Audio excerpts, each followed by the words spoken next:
ombea masoko. Niliona vita nyingine ikiibuka ndani ya soko.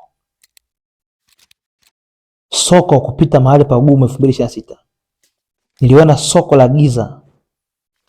Mfumo mpya wa kuuza na kununua ulioleta taharuki. Maana yake Bwana akaniambia patakuwa pia pana vita ya kisoko.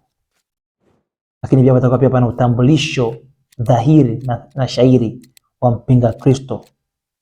Na kutakuwa kuna namna ambapo mfumo wa hela utakufa. Kuna sehemu nyingine hela zitakataliwa. Na nikaona baadhi ya nchi hela zikabadilishwa. And I saw it in Tanzania. Hela ilibadilishwa. Na kuna sehemu zingine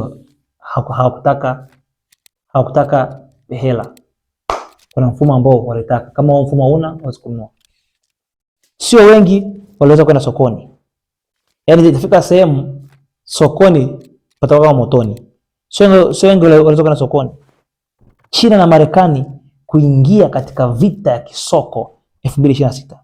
Matukio ya kusikitisha kutokea ndani ya soko la kitaifa hadi la ulimwengu. Umeona? Kumbuka ni gunia na gunia liko sokoni.